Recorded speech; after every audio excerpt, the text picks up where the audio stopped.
Assalamualaikum warahmatullahi wabarakatuh. Innal hamdalillah nahmaduhu wa nasta'inuhu wa nastaghfiruh wa na'udzu billahi min shururi anfusina wa sayyiati a'malina. Man yahdihillahu fala mudilla lahu wa man yudlil fala hadiya lahu. Wa asyhadu an la ilaha illallah wahdahu la syarika lahu.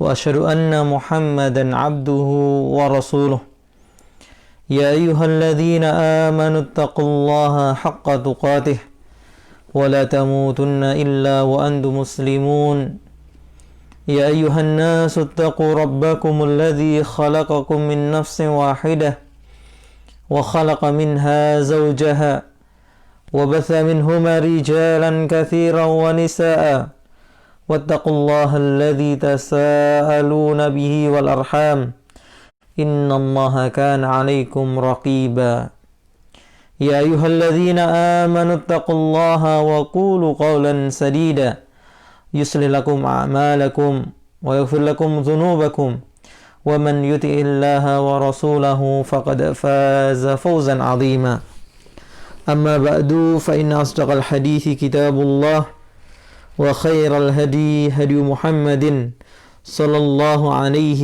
وعلى آله وسلم وشر الأمور محدثاتها وكل محدثة بدعة وكل بدعة ضلالة وكل ضلالة في النار. Ikhwati fid din rahimani wa rahimakumullah. Alhamdulillah, kita bersyukur kepada Allah Subhanahu wa taala kembali bisa melanjutkan pembahasan kita pada kitab Asy-Syama'il Al-Muhammadiyah karya Al-Imam At-Tirmidzi rahimahullahu ta'ala.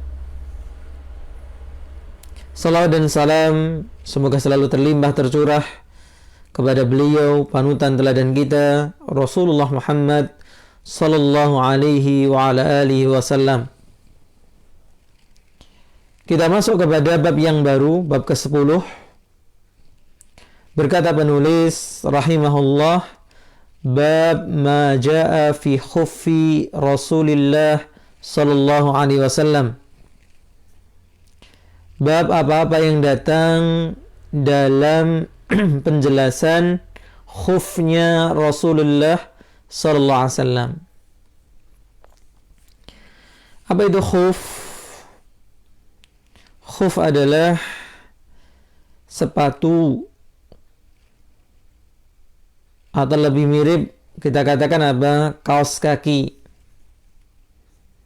Karena dia cenderung tipis, gitu ya. Yang terbuat dari kulit yang sampai menutup mata kaki. Itu khuf. Nah, biasanya digunakan di musim dingin, gitu ya, sebagai pelapis kaki.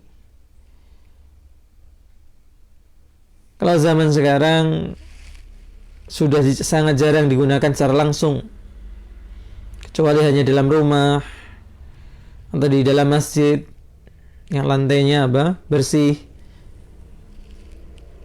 Masih ada dijual di Saudi, gitu ya, di supermarket, gitu ya, atau di toko-toko. Mereka biasanya menggunakan di masjid atau dalam rumah di musim dingin. Apa yang mirip dengan khuf adalah sepatu boot, gitu ya, yang digunakan oleh polisi, tentara, begitu ya, ataupun yang lainnya, yaitu sepatu yang menutup mata kaki. Di mana sepatu yang seperti ini ada hukum khusus. Karena biasanya susah untuk dilepas. Sehingga diberikan keringanan, orang boleh mengusap bagian atas khufnya tadi ketika berwudu dengan beberapa syarat. Yang pertama, khufnya tadi apa? Menutup mata kakinya. Jadi kalau sepatunya itu di bawah mata kaki tidak masuk dalam hukum ini. Yang kedua, dia mengenakannya dalam kondisi bersuci.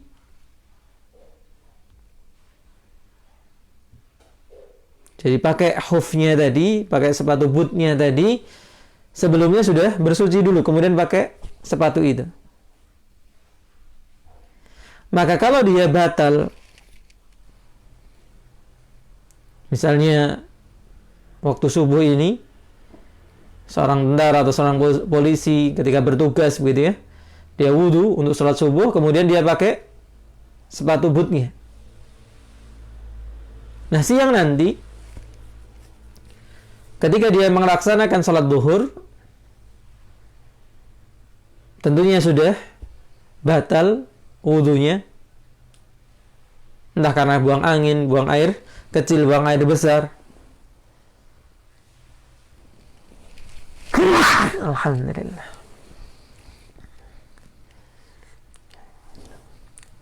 Maka di saat dia hendak melaksanakan sholat zuhur, berwudu kembali, dia tidak perlu melepaskan sepatu bootnya.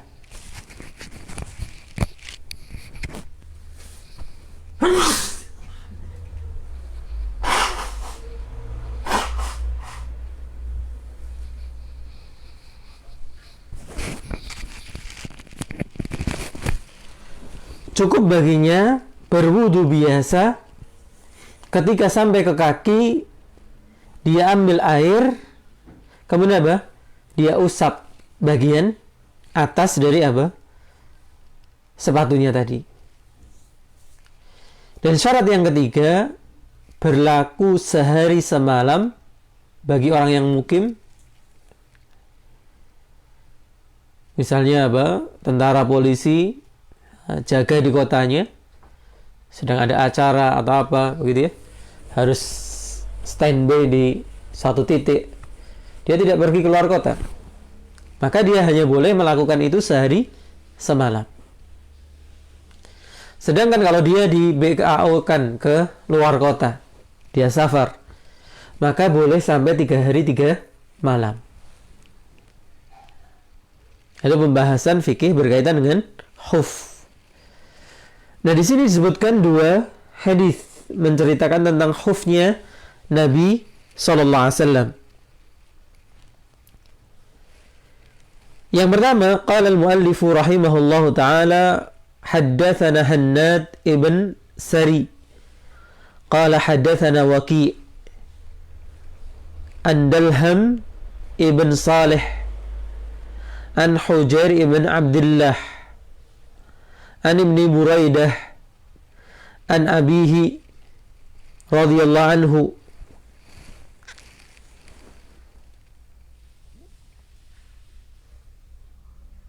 Buraidah radhiyallahu anhu menceritakan anna Najashiyya ahda lin-nabi sallallahu alaihi wasallam khuffaini aswadaini sadhajaini falabisahuma thumma tawadda'a wa masaha alaihima. Disebutkan oleh sahabat Buraidah radhiyallahu anhu, anna Najashiyya radhiyallahu anhu, bahwa Najasyi, siapa Najasyi? Raja Habasyah yang masuk Islam, tapi dia menyembunyikan keislamannya karena keadaan negerinya, yang rakyatnya maupun pejabatnya seluruhnya apa? Beragama Nasrani.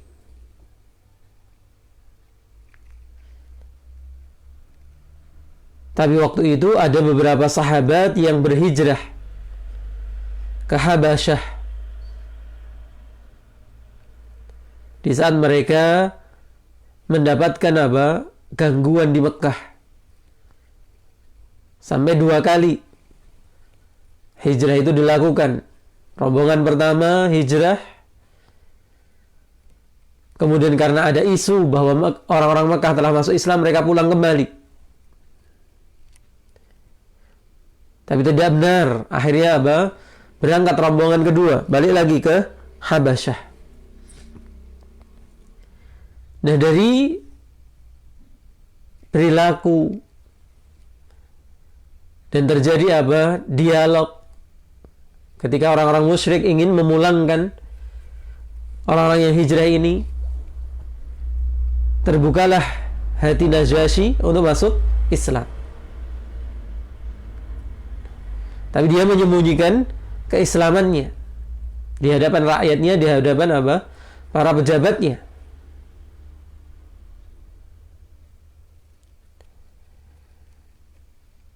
Sehingga ketika beliau meninggal, Najasyi meninggal, Rasulullah SAW mensolatinya salat gaib.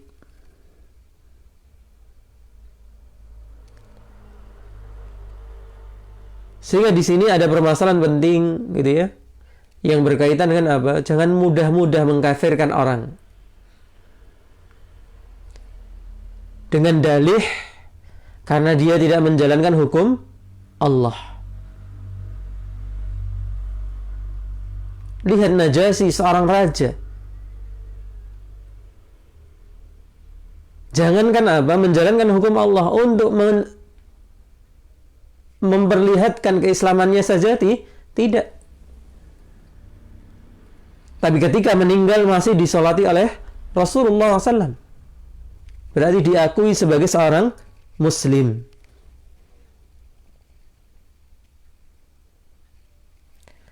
Nah, Raja Najasyi ini suatu ketika menghadiahkan kepada Nabi SAW khuffain,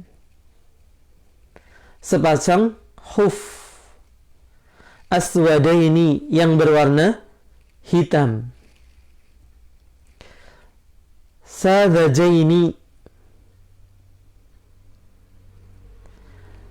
Sadhajain diartikan ghairu manqushaini wala sya'run alaihima, yang tidak berukir, tidak pula ada rambutnya. Artinya kulit tadi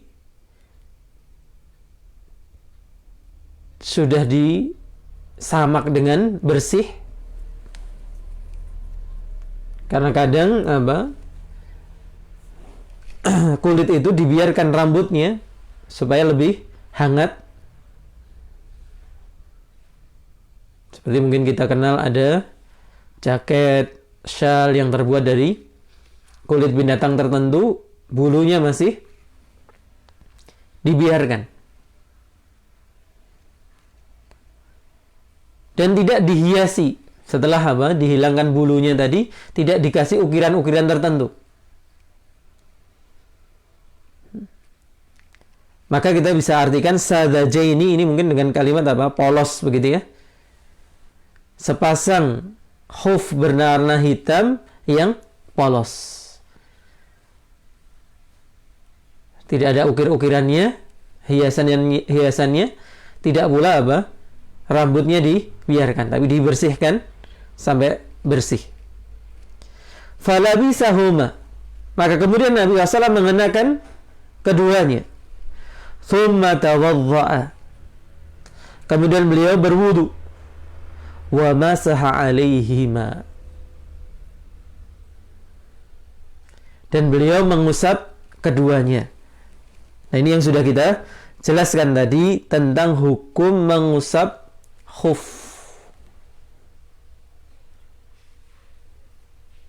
Dengan berapa syarat tadi? 3.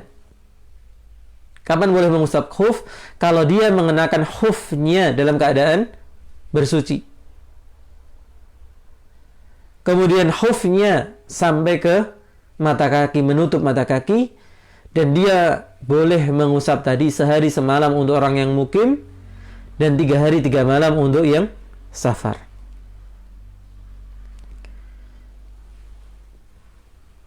Dan mengusap khuf disebutkan oleh sebagian ulama dalam pembahasan akidah.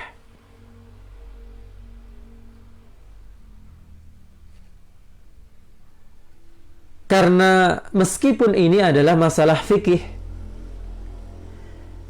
menjadi pembeda antara ahlus sunnah wal jamaah dan mereka kelompok Syiah Rafidhah.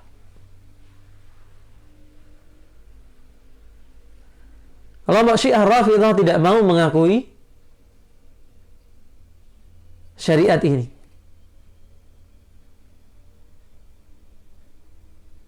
Padahal hadis-hadisnya bisa dikatakan apa? Mutawatir. Bahkan sebagian hadisnya diriwayatkan dari sahabat Ali radhiyallahu anhu. Dan ini membongkar kedok kelompok Syiah Rafidhah, bahwa propaganda mereka yang mengatakan membela keluarga Nabi SAW itu hanya omong kosong. Itu hanya iklan untuk menarik, menipu sebagian kaum muslimin. Hadis kedua dalam bab ini dikatakan, qala haddatsana Qutaibah ibn Sa'id qala haddatsana Yahya ibn Zakaria ibn Abi Zaidah anil Hasan ibn Ayyash an Abi Ishaq an Sya'bi qala qala al-Mughirah ibn Syu'bah radhiyallahu anhu.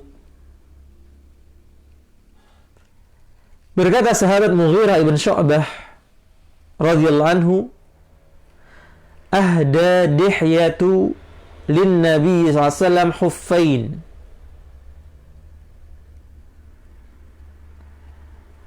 Menghadiahkan sahabat Dihyah, sahabat Dihyah Al-Kalbi,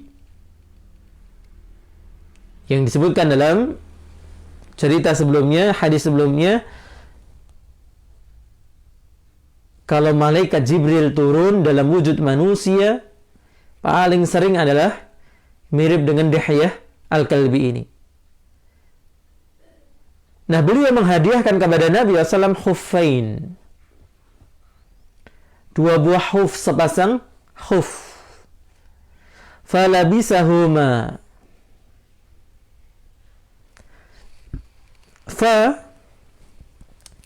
Kembali kepada penjelasan-penjelasan yang sering kita sampaikan.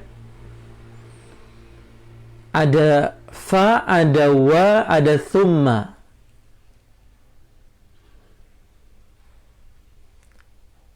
Maka ini adalah kata sambung semuanya. Tapi yang paling spesial adalah fa. Karena fa itu menunjukkan urutan dan apa? Segeranya sesuatu terjadi. Maka ketika dikatakan falabisahuma, ini tersirat bahwa Nabi SAW segera mengenakan apa yang dihadiahkan oleh Dihya Al-Kalbi tadi.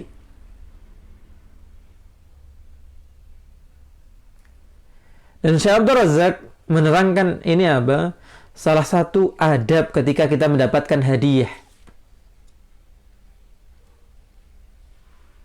Segera mengenakannya. Orang Jawa bilang apa? Nyenengke sengei. Nah, cuman kita ini kadang berlebihan dalam rasa apa ya? Rasa malu yang tidak tepat. Mau mengenakan pakaian yang diberi orang lain malah malu.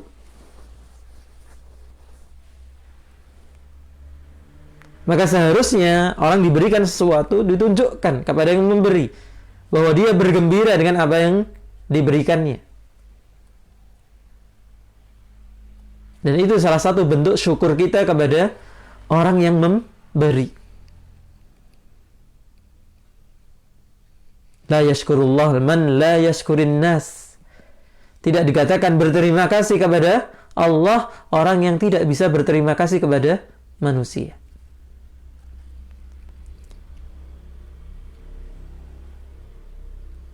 Wa qala Israil an Jabir an Amir wa jubbatan falabisahuma. Dalam riwayat yang lain ditambahkan apa? Hadiahnya itu bukan hanya khuf tapi juga jubbah. Maka Nabi SAW mengenakan keduanya, yaitu khuf dan jubah tadi. Hatta taharraqa la yadri Nabi SAW adhakiyun huma amla. Dan terus dikenakan oleh Nabi SAW sampai keduanya rusak. Dan beliau tidak tahu, Nabi SAW, apakah itu dari hewan yang disembelih atau tidak.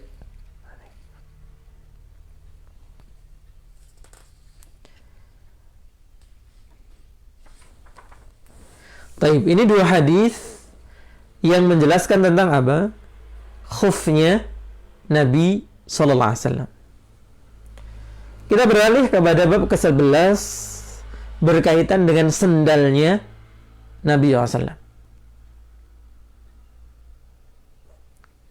Qala haddatsana Muhammad ibn Bashar qala haddatsana Abu Dawud At-Tayalisi qala haddatsana Hammam an Qatadata qala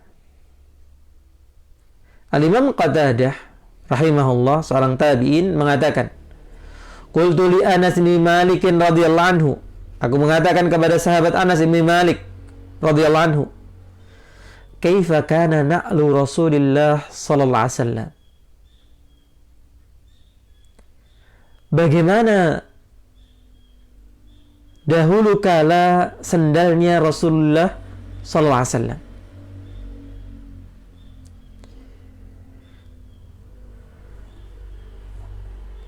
Maka dijawab oleh sahabat Anas, lahuma kibalani,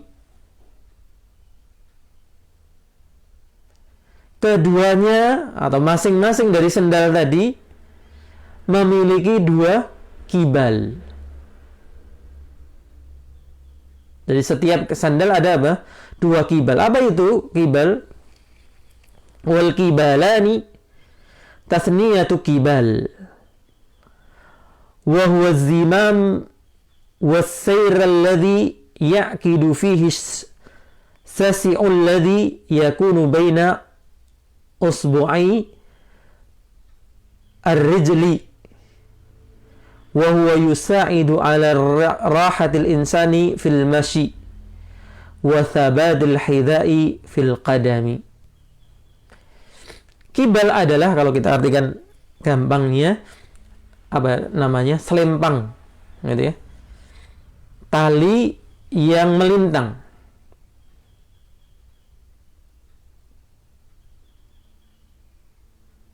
Dan itu memberikan apa? Kenyamanan di kaki. Karena ada dua tali yang juga bisa untuk apa? Tempat menalikan tali lain yang nantinya ada di jari jemari kaki.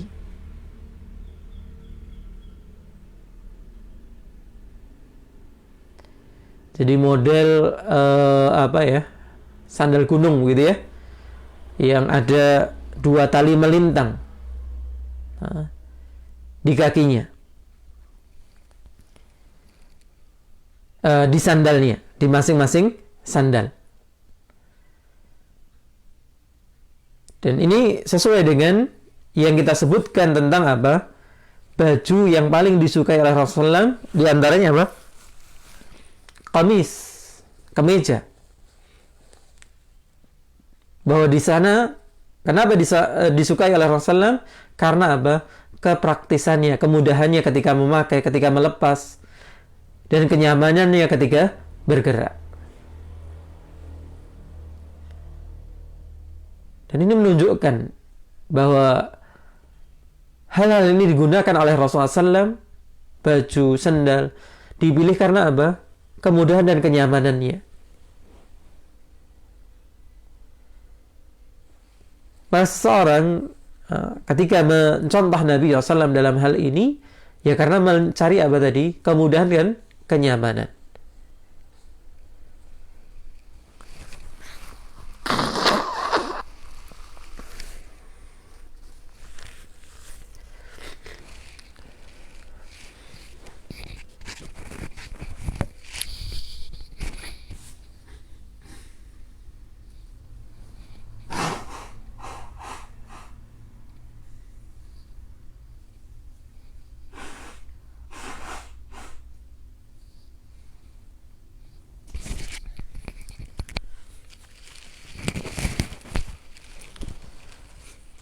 Kemudian hadis yang kedua.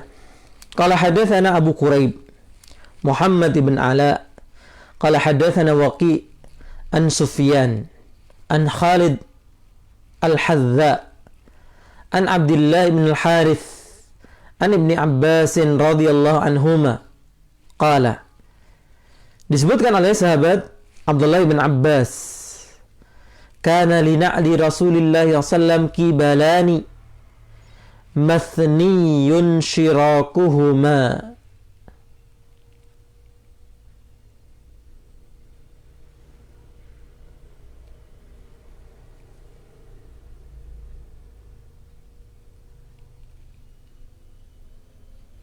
Disebutkan oleh sahabat Abdullah bin Abbas bahwa dahulu kala sandal Nabi sallallahu alaihi wasallam memiliki dua kibal tadi. Memiliki dua tali yang melintang. Mathniyun shirakuhuma. Kemudian dari itu bercabang dua. Yang saya sebutkan tadi untuk tempat apa? Tempat jemarinya. Jadi dua tali melintang untuk menjaga telapaknya supaya apa? Nyaman, tidak lepas-lepas. Kemudian apa? Dikuatkan oleh dua tali untuk jemarinya.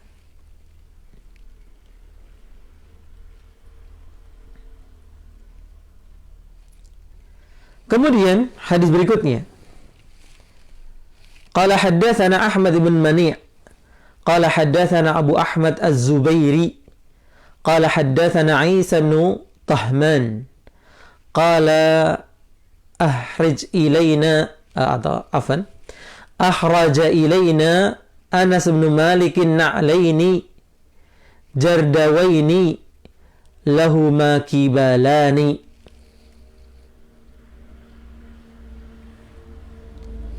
Diceritakan oleh Isa ibn Tahman bahwa telah mengeluarkan kepada kami, artinya apa? Menunjukkan kepada kami sahabat Anas ibn Malik dua sandal atau sepasang sandal jardawaini. Jardawain itu sama dengan apa tadi? Huf yang tidak berbulu, sandal yang polos. Lahuma kibalan. Dan masing-masing sandal tadi mempunyai apa? Dua tali kibal. Dua tali melintang.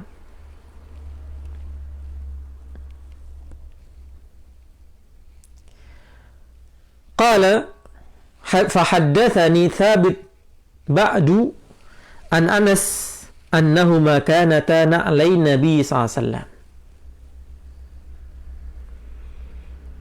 Kemudian diceritakan bahwa Thabit, yakni Thabit Al-Bunani, menceritakan kemudian hari dari Anas bahwa kedua sendal tadi adalah milik siapa? Nabi sallallahu alaihi wasallam.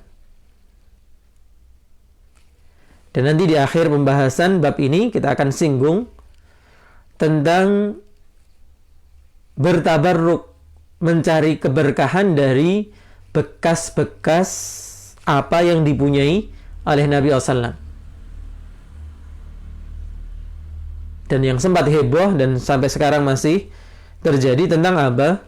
Rambut Nabi SAW.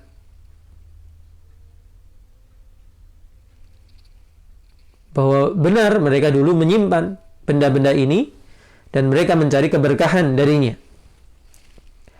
Nanti di akhir pembahasan kita jelaskan lebih lanjut. Kemudian hadis berikutnya, qala haddatsana Ishaq ibn Musa al-Ansari. Qala haddatsana Ma'an. Qala haddatsana Malik.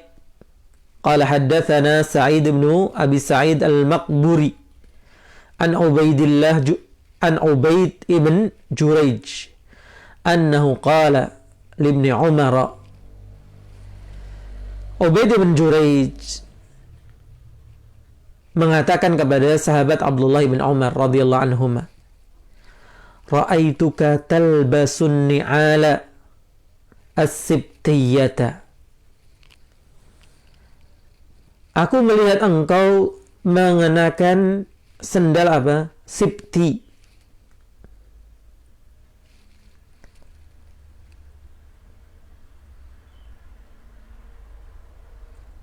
Nanti akan dijelaskan apa itu sendal sibti. Qala inni, maka sahabat Abdullah bin Umar mengatakan, inni ra'aitu Rasulullah sallallahu alaihi wasallam yalbasun ni'ala allati laysa fiha sya'run. Sungguh aku pernah melihat Rasulullah mengenakan sendal yang tidak ada padanya apa? Bulu. Jadi sendal sibtiyah adalah sendal yang polos. Wa yatawaddau fiha, dan berwudu dengan mengenakan apa? Sendal tadi. Artinya kalau ini sendal ya wudu harus sempurna, tidak cukup diusap. Fa ana uhibbu an albasaha, maka saya suka untuk mengenakannya. Dan ini memang yang disebutkan para ulama tentang kebiasaan apa? Sahabat Abdullah ibn Umar. Beliau di antara sahabat yang paling bersemangat melakukan apa yang dilakukan oleh Rasulullah.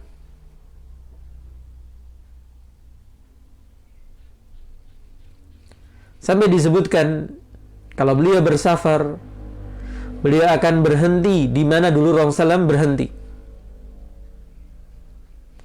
Beliau akan buang air di mana Rasulullah SAW dulu buang air. Tapi tentunya ini bukan hal yang disunnahkan secara apa? Ibadah. Kenapa? Karena hal ini tidak dilakukan oleh para sahabat yang lain.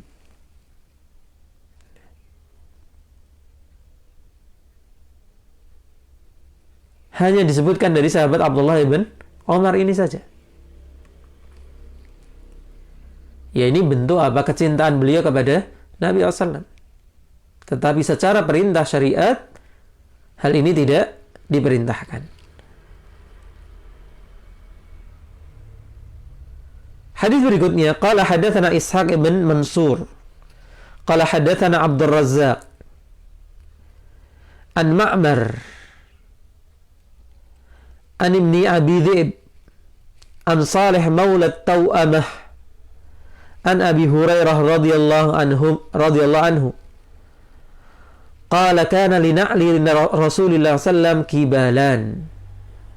Ini juga menguatkan hadis-hadis sebelumnya bahwa dahulu kala sandal Rasulullah sallam itu memiliki apa? 2 tali melintang. Qala haddatsana Ahmad ibn Mani. Qala haddatsana Abu Ahmad. Qala haddatsana Sufyan an Suddi. Qala haddatsani man sami'a Amr ibn Hurayth yaqulu ra'aitu Rasulullah sallam yusalli fi na'laini mahsufataini. Disebutkan, tidak disebutkan di sini siapa sahabatnya, Aku melihat Rasulullah SAW salat mengenakan 2 sendal yang dijahit.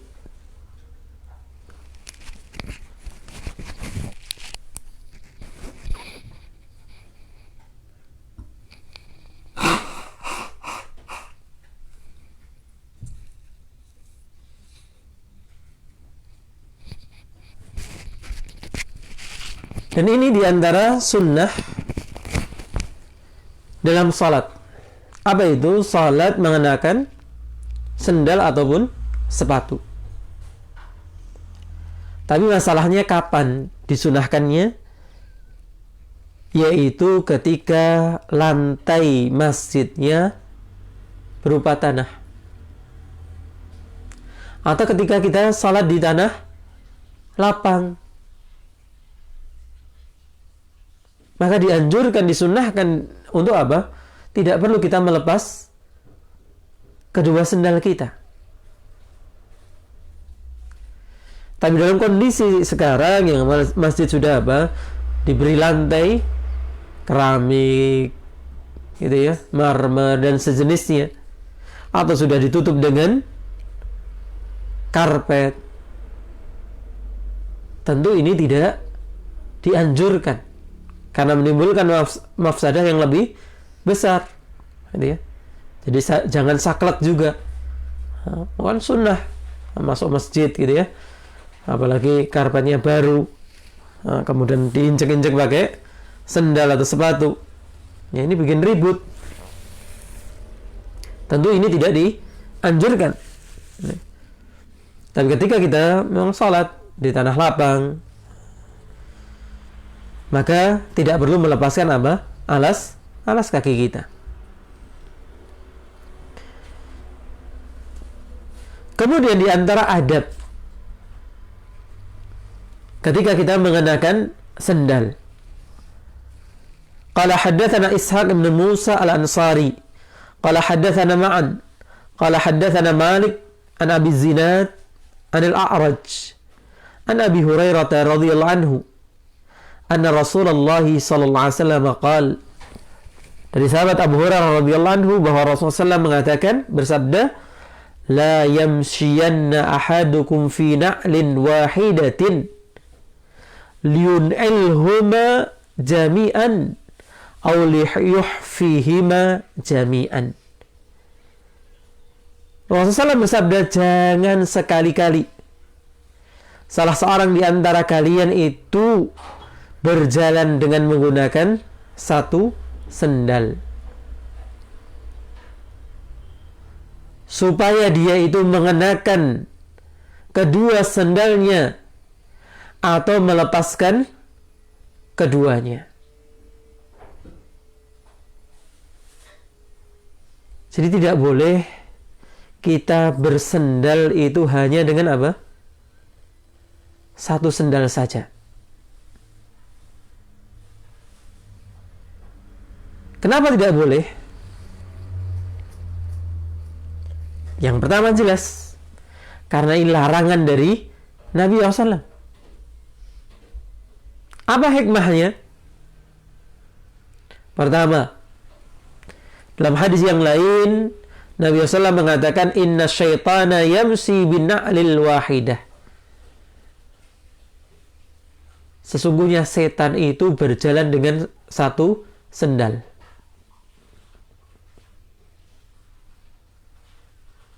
Jadi orang yang berjalan hanya dengan satu sendal itu apa? Tasyabbuh dengan setan. Sedang meniru kebiasaan setan. Yang kedua, supaya tidak menzalimi tubuh kita.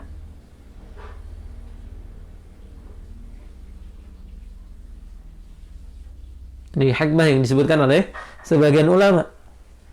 Ketika kita hanya mengenakan satu sendal, berarti tapak kita yang mengenai tanah itu akan berbeda yang diterima oleh tubuh, gitu ya. Jadi pengaruh terhadap kesehatan tubuh. Dan itu bentuk zalim, kita sedang menyakiti tubuh kita. maka dicopot dua-duanya atau dikenakan dua-duanya supaya imbang. Dan banyak hadis-hadis yang menunjukkan seperti ini. Kita tidak boleh menzalimi tubuh kita. Di antaranya kita tidak boleh apa? Duduk di tempat perbatasan antara matahari dan bayangan. Jadi nggak boleh sebagian tubuh kita itu kena matahari, sebagiannya tidak. Disebutkan karena itu apa? Tempat duduknya setan juga. Yang kedua, ini juga memberikan pengaruh pada kesehatan tubuh. Sebagian tubuhnya kena suhu panas, sebagian tidak. Maka subhanallah, ini indahnya apa? Syariat kita, syariat Islam. Dan menarik di sini, di mana Syekh Abdul Razak menukilkan jawaban Syekh Abdul Aziz bin Baz ketika ditanya. Dan ini mungkin sering terjadi pada kita ketika kita di masjid, gitu ya. Kemudian sandal kita yang satu ketendang orang. Antara sandal satu dengan yang lainnya apa? Jaraknya jauh. Boleh nggak kita pakai yang satu itu untuk apa? Mengambil yang kedua. 1-2 langkah misalnya. Apa jawaban Syekh bin Baz ketika ditanya masalah seperti ini? Faqala Syekh, in istata'ta alla tukhalifa sunnata walau bi khutwatin wahidatin faf'al. Masya Allah. Seandainya engkau mampu untuk tidak menyelisih sunnah Nabi SAW, meskipun dalam 1 langkah atau 2 langkah, lakukan.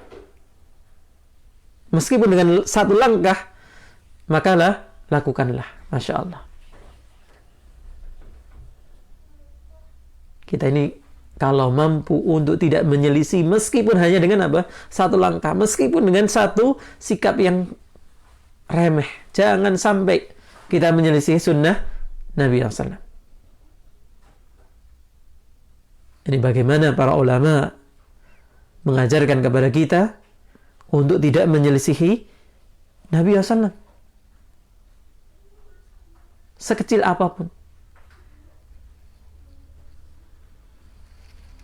Nah, hadis berikutnya, qala hadatsana Ishaq ibn Musa, qala hadatsana Ma'an, qala hadatsana Malik an Abi Zubair an Jabir radhiyallahu anhu anna Nabiyya sallallahu alaihi wasallam naha an ya'kula ya'ni ar-rajula bisimalihi aw yamshi fi na'lin wahidatin.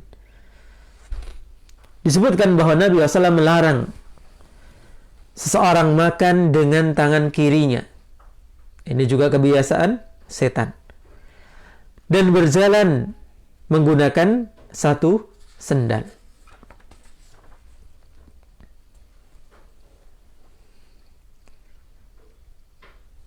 Kemudian hadis berikutnya masih dalam bahasan yang sama. Qala hadatsana Qutaibah an Malik. Qala wa haddatsana Ishaq ibn Musa. Qala haddatsana Ma'an. Qala haddatsana Malik an Abi Zinad an al-A'raj an Abi Hurairah anna an-Nabiy sallallahu alaihi wasallam qala, dari sahabat Abu Hurairah radhiyallahu anhu bahwa Nabi SAW bersabda, idzan ta'ala ahadukum, jika salah seorang di antara kalian menggunakan sendal, falyabda bil yamini, maka mulailah dengan sebelah kanan. Ini etika lain dalam menggunakan sandal. Apa itu? Mulailah dengan kaki kanan. Coba perhatikan, agama mana yang sampai mengatur seperti ini? Cuman urusan pakai sendal. Gak boleh pakai 1 sendal. Mulailah dengan sebelah kanan.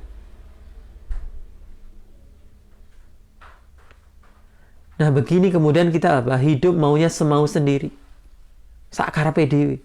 Tidak mau mempelajari aturan Islam dalam kehidupan kita.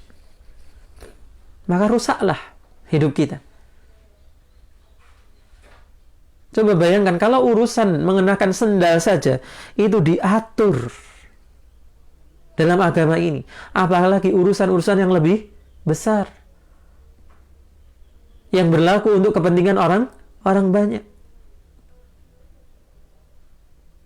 Jadi jangan asal berbicara, jangan asal berpendapat, apalagi berkaitan dengan hajat hidup orang banyak. Jangan mudah mendengarkan fatwa orang-orang yang meremehkan masalah darah kaum muslimin, berontak, lawan, dan sebagainya. Ini hati-hati. Dari fatwa, dari ajakan-ajakan yang tidak benar seperti ini. Perkara yang kecil seperti ini saja diatur dalam Islam. Apalagi perkara yang besar. Wa idza naza'a falyabda' bishimal.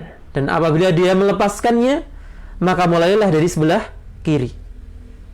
Jadi mengenakan dari kanan, melepas dari kiri. Faltakunil yumna awwalahuma tun'alu. Maka jadikanlah yang sebelah kanan untuk yang pertama kali dikenakan. Wa akhirahuma tunza'u. Dan yang paling akhir untuk dilepaskan.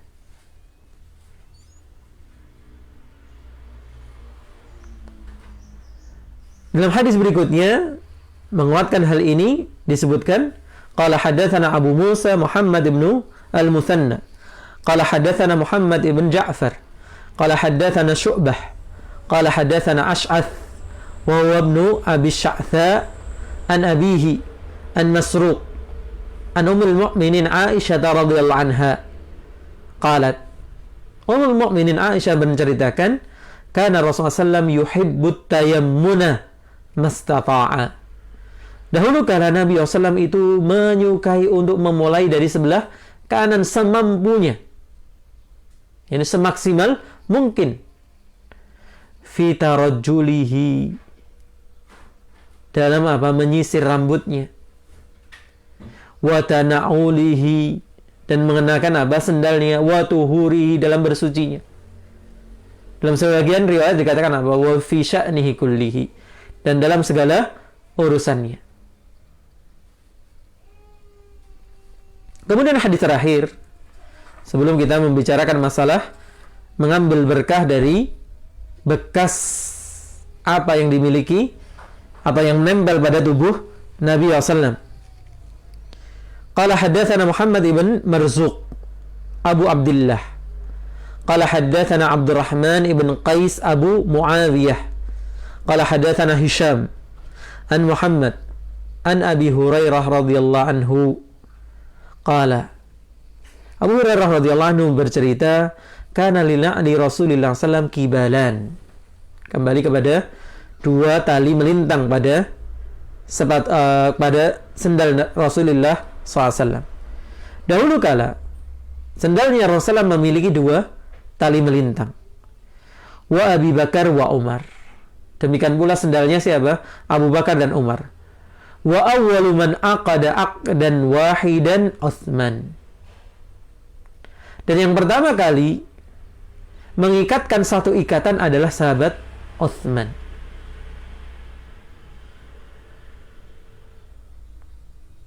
Ini menegaskan apa yang sudah kita jelaskan berkali-kali berkaitan dengan sunnah di sini. Bahwa tentang pakaian, tentang rambut, tentang sandal ini disebut sunnah jibiliyah. Sunnah yang berkaitan dengan kepribadian dan dengan kebutuhan pribadi Rasulullah SAW. Bukan sunnah ta'abudiyah. Dibuktikan kalau ini sunnah ta'abudiyah tidak mungkin ditinggalkan oleh sahabat Utsman radhiyallahu anhu. Seorang sahabat yang sampai 2 kali dinikahkan dengan siapa? Putri Rasulullah SAW. Ruqayyah dan Ummu Kulthum.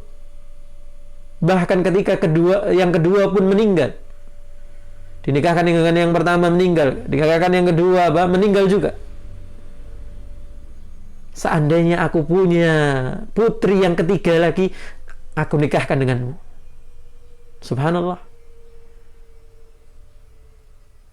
Ini jawaban telak bagi mereka yang berkata jelek tentang sahabat Utsman radhiyallahu anhu.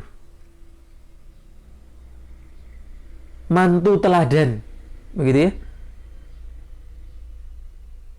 Mungkin kebanyakan itu menyesal gitu ya. Jebule mantuku ki. Ini subhanallah. 2 kali dinikahkan dengan putri Rasulullah, bahkan ingin kalau masih ada anak perempuan lagi dinikahkan dengan sahabat Utsman. Seorang yang sahabat yang dikatakan oleh Rasulullah, ala astahi mimman yastahi minhul malaikah. Tidakkah layak aku malu dari seorang yang malaikat saja malu darinya? Seorang sahabat yang sangat pemalu, yang sampai malaikat aja malu terhadap sahabat ini. Sungkan gitu ya, bahasa kita segan. Saking pemalunya sahabat Utsman itu. Maka beliau meninggalkan sunnah ini. Kenapa? Karena sunnah ini bukan sunnah ta'budiyah yang kita dituntut melakukannya dalam rangka mendekatkan diri kepada Allah, tidak. Jadi harus dibedakan mana yang merupakan apa? Sunnah ta'budiyah dan mana yang bukan.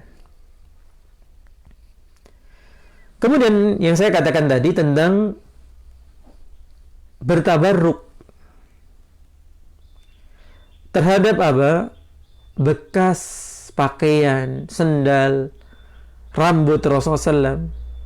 Maka benar bahwa para sahabat dulu menyimpan, seperti Anas bin Malik tadi sudah disebutkan. Demikian pula Ummu Salamah punya sebuah wadah perak menyimpan sisa rambut Rasulullah SAW. Kalau ada yang sakit akan datang kepada Ummu Salamah, kemudian mencelupkan apa? Rambut tadi, kemudian air tadi diminum, orang kena ain, kena yang lainnya.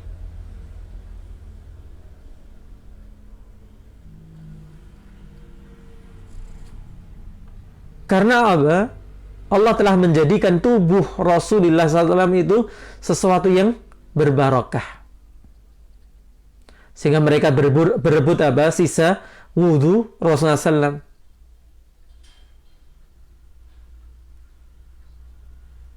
Dan sudah kita singgung sebelumnya, tapi itu khusus kepada siapa? Rasulullah SAW. Karena mereka tidak melakukannya terhadap selain Rasulullah SAW. Ini poin pertama. Jadi kita tidak mengingkari dibolehkannya bertabarruk, mengalap berkah, mencari keberkahan dari bekas-bekas peninggalan Rasulullah SAW. Ini dipahami dulu, sehingga jangan sampai muncul lagi fitnah anti mencari berkah dari apa? Bekas Rasulullah SAW. Anti sholawat, anti ziarah kubur. Ini kan fitnah-fitnah yang ditujukan kepada dakwah tauhid ini, dakwah salaf. Ini semuanya fitnah. Siapa yang anti ziarah kubur? Siapa yang anti sholawat? Bahkan kita mengajarkan itu, menganjurkan itu. Demikian pula bertabarruk dengan sisa peninggalan Rasulullah. Ini sesuatu yang thabit, sesuatu yang diakui oleh para ulama ahlu sunnah wal jamaah. Tapi masalahnya adalah pembuktian terhadap bekas-bekas peninggalan Rasulullah SAW ini. yang ini sangat meragukan.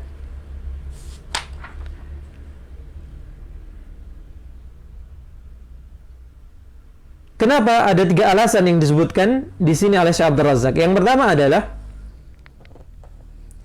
bahwa yang ditinggalkan Nabi SAW itu sangat sedikit. Peninggalan Nabi SAW yang tersisa itu sangatlah sedikit. Sebagaimana diriwayatkan oleh Imam Bukhari dari sahabat Amr bin Al-Harith radhiyallahu anhu. Beliau menceritakan, "Ma taraka Rasulullah SAW inda mautihi dirhaman wala dinaran wala abdan wala amatan wala syai'an illa baghlatahu al-bayda'a wa silahahu wa ardan ja'alaha sadaqatan." Tidaklah Rasulullah SAW meninggalkan ketika meninggal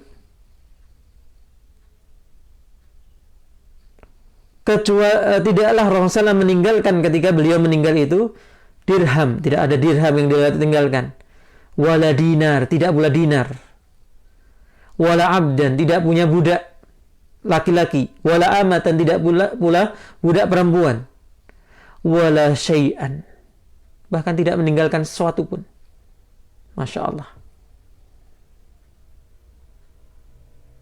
Ini pelajaran khususnya bagi saya pribadi dan para suami yang kadang berpikir bagaimana bisa memberi peninggalan warisan gitu ya. Sehingga seakan kita takut bagaimana nanti anak-anak kita, istri kita kalau ditinggal nggak punya apa-apa, seakan kitalah yang menjamin rezeki mereka. Allah musta'an. Rezeki mereka ada pada Allah Subhanahu wa ta'ala. Maka Rasulullah SAW meninggal tidak meninggalkan sesuatu pun. Tidak tabungan, tidak ATM, gitu ya. Illa baghlatahul bayda. Kecuali apa? Bighalnya, yaitu peranakan dari keledai dan kuda yang berwarna putih. Wasilahahu, dan pedangnya. Wa ardan, dan satu petak tanah. Ja'alaha sadaqatan, yang beliau jadikan sebagai sedekah. Ini alasan pertama. Jadi kalau sampai dibuat museum, gitu ya, peninggalan Nabi SAW ini bertentangan dengan hadis ini. Bahwa yang ditinggalkan Rasulullah SAW itu sangat sedikit. Yang kedua, inna katsiran min hadhil athar ta'arradat lil faqdani ma'a marril ayyami bi asbabin. Bahwa kebanyakan dari yang ditinggalkan ini sudah sedikit, kebanyakan itu kemungkinan sudah hilang dengan berlalunya hari, berlalunya waktu, disebabkan beberapa hal. Kenapa bisa hilang? Ada beberapa poin yang membuat benda-benda tadi hilang. Yaitu fitan. Terjadinya fitnah di antara kaum muslimin. Fitnah ini artinya apa? Perselisihan, peperangan. Sebagaimana disebutkan oleh sahabat Abdullah bin Umar. Tentang cincin beliau. Jadi kalau ada yang mengklaim ada cincin Rasulullah SAW, ini bohong. Kenapa? Disebutkan dalam Sahih Bukhari dan Muslim dari sahabat Abdullah bin Umar bahwa Rasulullah SAW memiliki cincin dari perak yang disimpan di tangan Rasulullah SAW. Kemudian setelah beliau disimpan oleh Abu Bakar. Kemudian setelah Abu Bakar disimpan di tangannya Umar. Kemudian di tangannya sahabat Utsman radhiyallahu anhu. Sampai kemudian ketika di masanya Utsman, cincin itu jatuh di sumur Aris.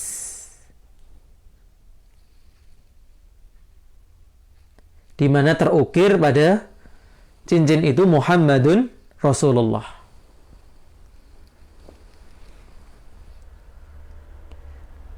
Di antara sebab juga bahwa peninggalan-peninggalan itu hilang adalah sebagian sahabat yang memilikinya itu berwasiat untuk dikuburkan bersama mereka ketika mereka meninggal.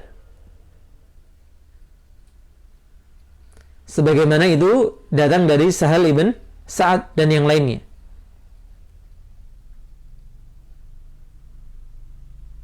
Kemudian di antara sebab hilangnya benda-benda tadi apa? Peperangan. Jadi kalau kita melihat sejarah itu, perang itu ya dari waktu ke waktu terjadi di antara kaum muslimin maupun dengan orang kafir. Sangat sulit dikatakan benda-benda ini masih ada. Kemudian faktor yang ketiga adalah tidak adanya apa? Bukti otentik tentang yang diklaim ini pedangnya Rasulullah SAW, ini apa perisainya, ini rambutnya. Apa bukti otentik? Kalau itu apa?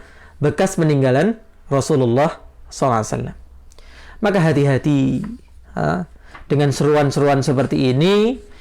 Cukuplah kalau kita mencintai Rasulullah SAW itu kita membela sunnah-sunnahnya yang pasti, itu ya, ajaran beliau yang pasti, yang beliau mengatakan apa? Taraktu fikum amrain lan tadhillu ba'dahuma.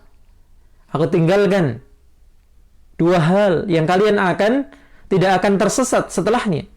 Ma in tamassaktum bihima, selama kalian berpegang teguh dengannya. Apa itu? Kitabullah wa sunnati. Kitabnya Allah Al-Quran dan sunnahku. Allah Ta'ala alam, ini dua bab yang kita bisa ambil di pagi hari ini. Semoga bermanfaat, kurang dan lebihnya saya mohon maaf. Subhanakallahumma wa bihamdika asyhadu an la ilaha illa anta astaghfiruka wa atubu ilaik. Assalamualaikum warahmatullahi wabarakatuh.